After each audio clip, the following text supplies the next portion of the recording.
Okay, so this is the second part of an interview with Marylin Smith on Wednesday the 14th of November. She's been talking for the Mining Memories Oral History Project about her father who worked in the mining industry. We stopped the previous section when she was talking about the sort of societies and out-of-work activities he took part in. So if you'd like to restart, Marylin. Yes, I can remember quite a few of the societies. There was a thriving gardening association and chrysanthemum growing society. There were also St John's ambulance brigades. There were men's, women's, boys and girls. Scouts were quite thriving as well. Scouts, Cubs, Brownies and Girl Guides. Also cricket, football clubs, tennis clubs, bowling was very popular.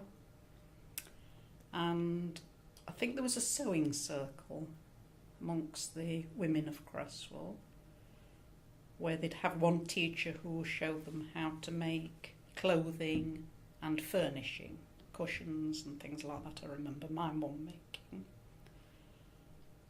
Also, we were taken on trips sometimes. There were day trips to the seaside. The public houses in Cresswell would collect money through the year from miners for a little club. When there was enough money, a trip was organised to nearby seasides such as Skegness and Scarborough. And it was all paid for by these subscriptions. And sometimes there was a little bit of money to spend for the children as well. They gave you 5 shillings or something, which was very nice to spend on ice cream and candy floss and rock. That was just a day trip. Any more that I can remember? Oh, sometimes there were gala sports days that the miners organised as well. Once a year they'd have a sports day on the cricket field. They'd white line the running tracks for children and have various events like that. And you got a little prize if you run in a race or something like that, or skipping. Yeah, there was skipping, running, 3-legged race, all sorts of things you wouldn't do today. Oh, barrow race, yes, picking potatoes, be too risky to do today. Yes, I can remember those. Oh, there was a fishing club as well. Some men belonged to a fishing club, organised probably by themselves, where they'd go off to local ponds at Clown and another village I can remember. They'd go off and do the fishing early in the morning. Yes, I think that's about all there was. That I can remember anyway. Do you remember roughly what size these associations were? Was it something that a lot of people belonged to, or just a small group? I would say most of them were small groups. Apart from the football and cricket, they were quite popular and they would pull crowds in to watch as well. Yeah, they'd probably get a bit more, but most of the groups were fairly small, I would say. Yeah. 5 people or a bit more? Perhaps a dozen to 20. Yes.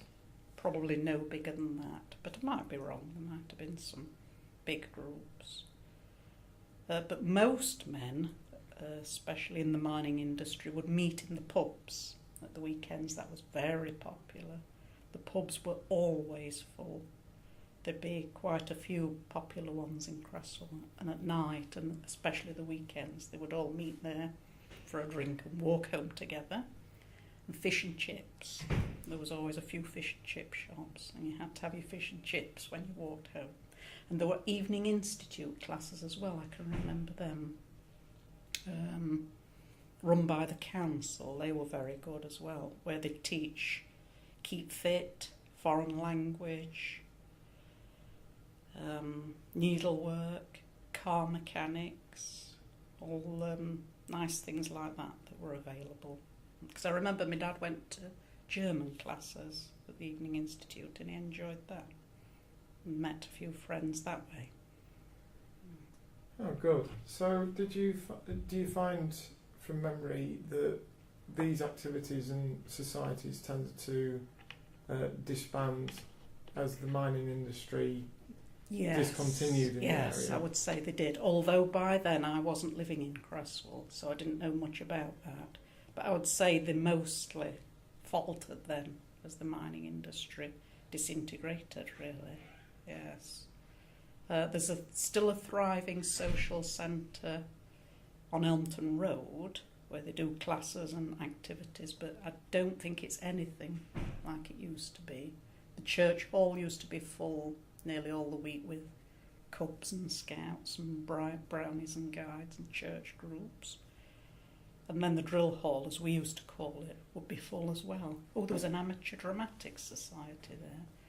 That was quite popular as well, and they'd put on plays and musicals. That was always very popular. And there was always a good Christmas play or show. Christmas. I remember being taken to them. And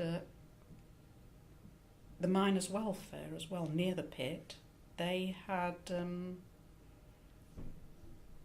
brass band, that's right. I can remember being taken to listen to them. I don't know if Cresswell still... Oh yes, they do still have a brass band, but they practice at Clown now, at the Methodist chapel there. But I can remember them being in the drill hall, and my dad used to take me a walk. I think that was a Monday night, and you could hear them playing in the drill hall. That was nice to hear. Once my uncle was over, that's my dad's brother, who was in the army and stayed in the army. He was a band sergeant. And then I can remember this quite vividly. The conductor stopped them playing. We could hear this outside. And my uncle said, I know why he stopped them. They're playing a wrong note. I didn't know what that meant. I thought it was quite nice because I was only small. But he says, I know why they've stopped them. They've got to play it properly. That was a vivid memory. Very vivid memory. You mentioned the Christmas shows and plays. Do you remember what sort of thing, or any of the names of the plays that were put on? Yes, there were all the usuals. Aladdin, Sleeping Beauty, Cinderella, all things like that. There were a very popular couple who used to be in them, and in fact I think this lady has only just died last year. They were called Plant, Nora Plant. She used to be in them, a really good singer she was. I don't know if her husband was in the mining industry, I've forgotten his name.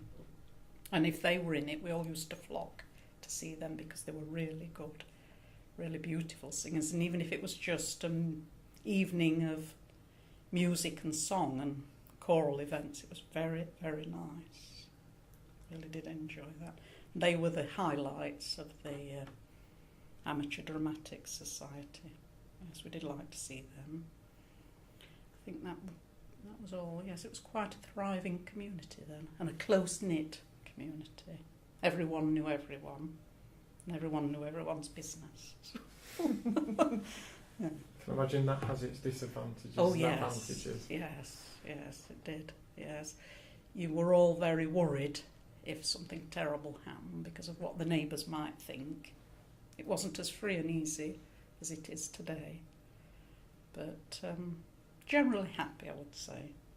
I always look back on my childhood with happiness anyway. Not that we'd know any different, you see, it's how you were brought up. Isn't it? Was it mostly miners and miners' families who lived in the village, or were there quite a few other trades as well? Yes, there were all the trades, because it was a good shopping centre. You could buy everything in Cresswell. Your food, food, clothing, carpets, furniture, everything. You didn't have to go out of the village if you didn't want to. There were garages for petrol and to do repairs. Coal merchants, of course, for your coal to heat the homes. Most people had coal for heating. There were all those people who had children who went to school, but I would say 3/4 of a class, the fathers were miners. Yes, we all seem to have fathers who were miners. Okay, so if we go back to your father and his mine working, can you remember what a normal working day would be like for him? Not a lot really. I know he worked 3 shifts for a long time. He worked nights, afternoons and mornings. He didn't mind working mornings and afternoons. It was a very early morning. I think he was there at 5 or something like that, till nearly lunchtime. Then it was lunch till evening, and then the evening shift was a long one. But he hated doing that. He hated working nights. And he hated the 3 shifts as well, really, because he said it was always as though you were jet-lagged. You just got into a week of working in the night and then you had to change to mornings. So he always felt that disrupted him and his routine, and he wasn't a good sleeper. He was a very poor sleeper, actually. And I think in the end he asked if he could go on permanent nights, which was a very unpopular shift to do. So they let him. They would let you volunteer to do that. But he preferred to do that rather than to have the disruption to his routine. But I can remember my mum didn't like it very much. She didn't like sleeping on her own. She was rather nervous at night on her own. And I remember when we were children, we had to be quiet if we were in the house because Dad was in bed. And also in the 50s and 60s, we played out on the street a lot. All the children did. We were all out there playing ball games and skipping and whatever. And I think that was mostly to be quiet because fathers were in bed and you just shouted in for your tea and your dinner. So you said that when your father requested it be put on permanent nights, they agreed to because it was so unpopular. Yes. Was that quite a rare instance of the employer being quite flexible? No, I don't know whether that was common or rare, but he didn't have any trouble getting it anyway. Okay. How many days or nights, I suppose, a week would he normally work? Would it just be Monday to Friday? Yes, mainly Monday to Friday, but you could work weekends as well for extra pay if you wanted to. And that was very acceptable as well. You could do extra shifts, as they called it. So the mine stayed open for the whole? Yes, it was always open. Yes, 7 days a week, and through the holidays, I believe, as well. Yes, even Christmas Day there'd be someone down there, just perhaps doing maintenance and safety work, but they were always open. Was working at a weekend popular? Was there a large uptake of it, or did people just tend to take it as and when? I don't know about that. No, I know my dad did do some weekend works if they were desperate, but not a lot, because he liked to have his weekends free. Okay, and you talked right at the start of the interview about there was a lot of camaraderie, and he had friends who he worked with, but also in the wider mining industry through union work. Yes. So, was your father a member of any union? Yes, he was. Yes, at first he was NUM. Then when he became deputy in Overman, he went into NACODS. That was the National Association for Colliery Overmen and Deputies. And that's when he got a good salary and a pension then. He was pensioned too. Okay. Can you remember why your father switched between them aside from jobs? Were there advantages from going in the second union as opposed to the NUM? No, I don't know whether there were any advantages. I don't know about that. No. And can I just quickly ask, is the NUM the National Union of Mine Workers? Then there was the UDM. I think that was the Union of Democratic Mine Workers. That sprung up more recently. In general, can you remember the sort of benefits that unions offered mine workers? No, not at all, really. I don't think he would talk much about that. No. Do you know if most miners were a member of a union? Yes, or was I it think quite most unusual? of them were. Okay. The unions were quite strong then. Yes. Okay, so we'll talk a bit about, as you're a community family member in a mining community. Yes. And what did a normal day look like to you growing up in a mining community? Well, it was just school, going to school and coming home and playing, or later on homework, helping with shopping. We used to like to go shopping, help Mum, because mostly then we didn't have a car. My dad didn't get a car until I was very much older. So it was usually shopping every day. So at the weekends we'd help with shopping. Mostly playing with friends. Didn't go very far, just on these little trips. And if we had holidays, it was mainly with family, going to see the family in the south, things like that. And then they would come and see us. So it was hotel free. You got a free hotel. And really there wasn't a lot of money about then. And nearly everyone was in the same position. So summer holidays were just playing with friends, going on picnics, playing in each other's gardens or homes if you could. And it was just ordinary day-to-day life to me. That's how we carried on. I had a younger brother, and I used to take him for walks, play with his friends. But school was the most important thing in your life then. I can remember a lot about school. I did enjoy that. Yes, I started school at about 4.5 and left school at 15. But it was a nice time, enjoyed it. Okay. Did you do any activities, or you remember of any clubs growing up in the area? Not a lot really, just St John's Ambulance I did enjoy. That was when I was about 10 or 11 I joined them. But I can't remember any before then. I didn't attend any then. But I think, there was a dancing school. I remember there was a dancing school. I'd have liked to have gone to that, but I didn't. Because you had to buy ballet slippers and tap shoes. My mum and dad couldn't afford that. Oh, and there were music teachers that would teach piano. There were 1 or 2 music teachers in Cresswell. I would have liked to have done that as well, but there wasn't enough money available with 2 of us. Okay. Do you remember any subjects at school you preferred?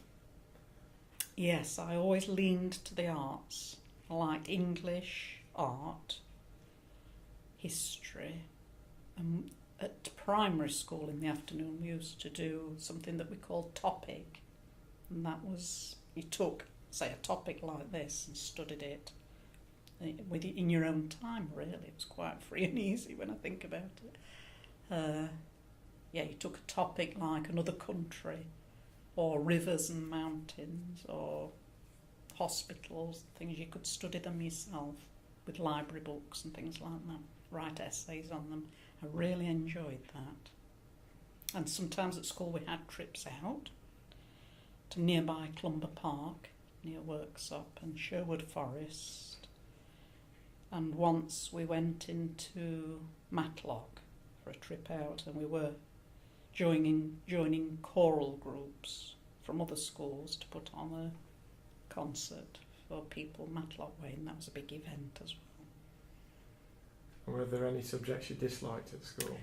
Yes, I always hated maths because I wasn't very good at it, and I think just maths really. I never fully understood what was going on until I was older, then it clicked in, but I always hated maths. I'm still not very good at it now.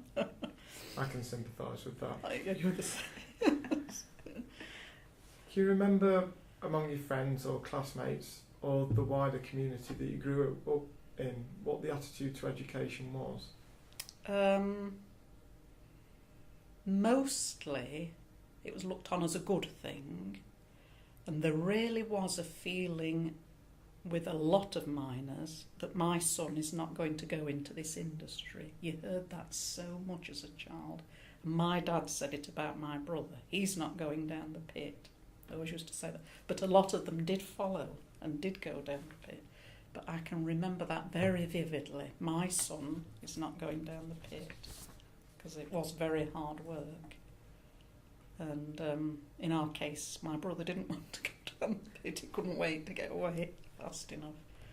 But it was generally regarded as a good thing. But I do remember, mainly at school events, it was always the mums who came. Mums came to sports day, mums came to open evenings, and harvest festivals, parties like that. It was always mums, hardly any dads were there. Because they were working or gardening or something. It didn't seem to be very well attended by the fathers of the community. I don't know whether they thought they shouldn't go into school, but I think they would always back the school up generally. Generally, they would always back the school and say, you must get on and do as teacher says and things like that. My father was very, very good at that. He'd hear us read and play games with us and try and encourage us, to do things. And he was very encouraging about us staying on at school as well. I went to teacher training college. My brother went to university, and he was very proud that we wanted to do that. And I think he would have liked the opportunity to do that as well. Why do you think some of the sons did go into the mines then? I think it was what they knew, what they'd heard, and sometimes a lack of aspiration. There wasn't a lot done in schools then about jobs that you could do. What do they call it now? They have a teacher who's assigned to do this, careers development, that's right, who can point you in the way of things. You might be suited to this, you might like that. I can't remember that ever being done when I was at school.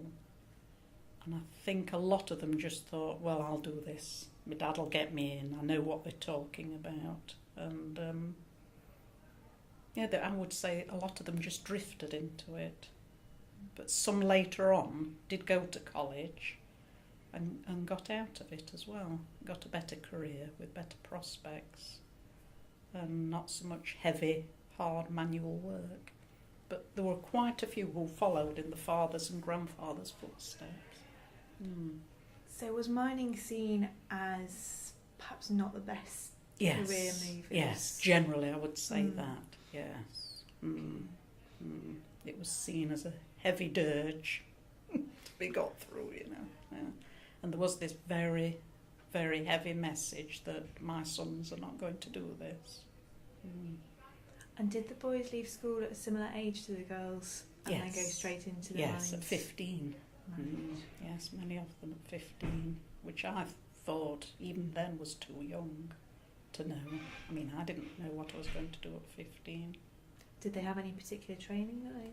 Yes, they'd have training. They'd go to a college at Mansfield, I think, or Nottingham for training before they went on the coalface. But it wouldn't be for very long.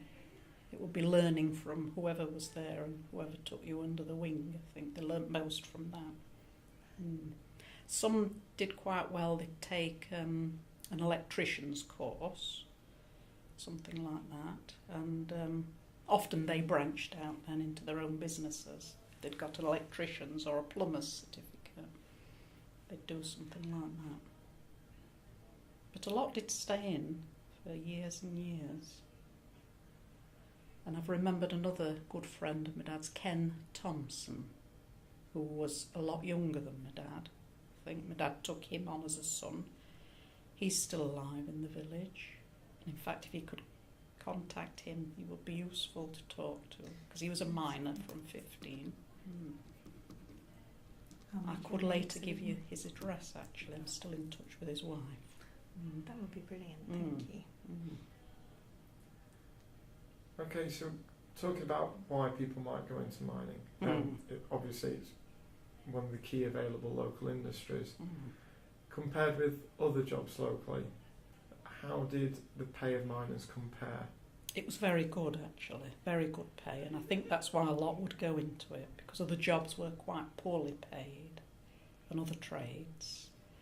There wasn't an awful lot around then. There was a factory at Clown that produced clothing, various industries in workshop, but very small.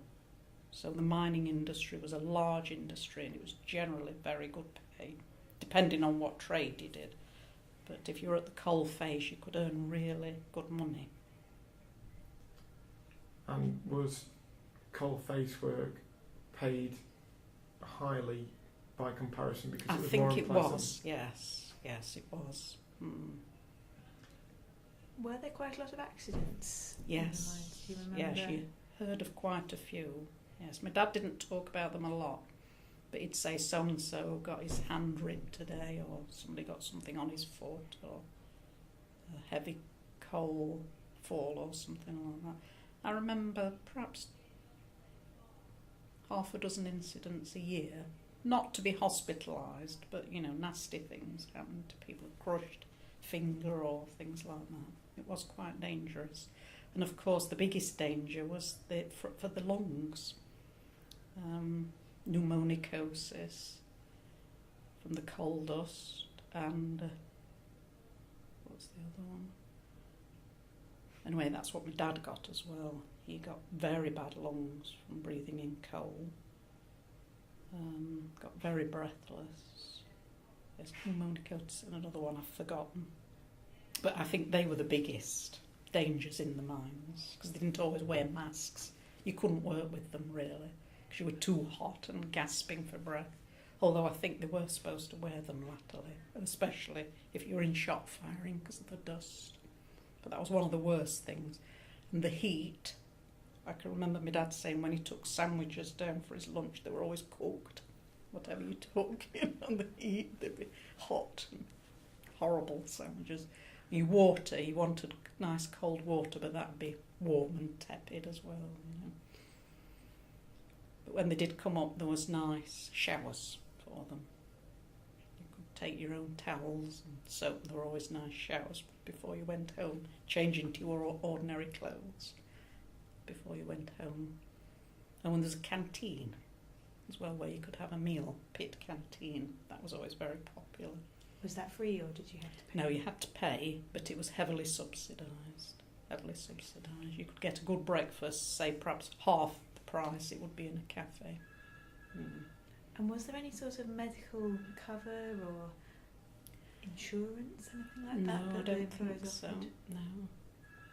No, I don't think so. So if you were injured in an accident, was there anything?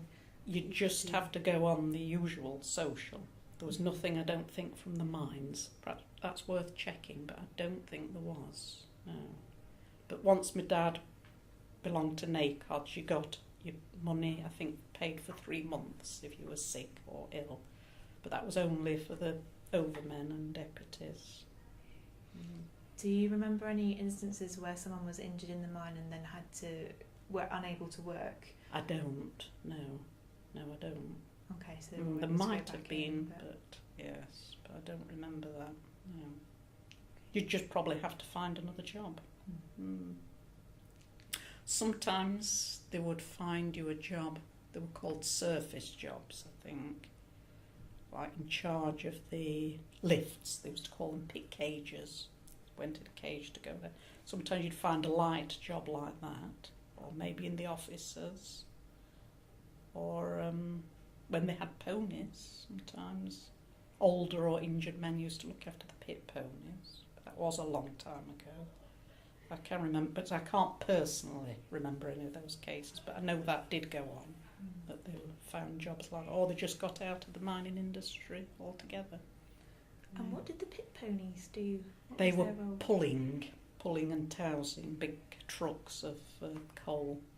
And some of them lived down there permanently. Can you imagine that? They lived down there permanently. I think sometimes they were brought to grass maybe once a year, something like that.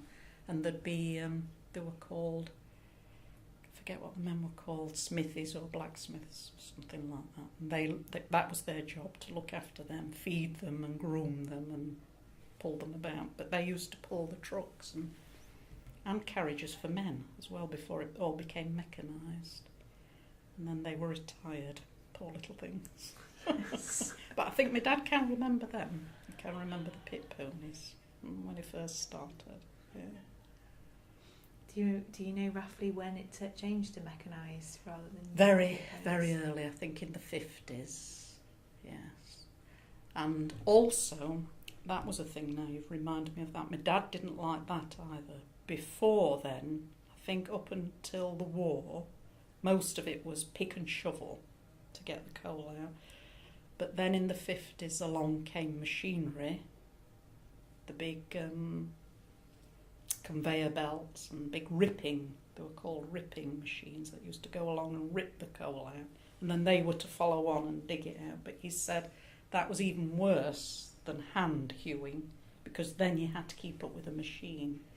You had to work his guts out trying to keep up with this machine and onto the conveyor belt and the coal. Whereas before, with a pick and shovel, you worked at your own pace, and then when there was enough, you'd send it on, in trucks with the pit ponies. But once conveyor belts came, that was that out. And he did feel he worked even harder then, twice as hard. He said, keeping up with the machines. Okay, so I think at this point, Marylin, if it's okay with you, we'll take a 5-10 minute break, yes, and then we'll finish off the interview. Yes, I'd like to finish by 11:30. I'd like to go by 11:30, if that's possible. Yeah, that's absolutely fine. Because I've got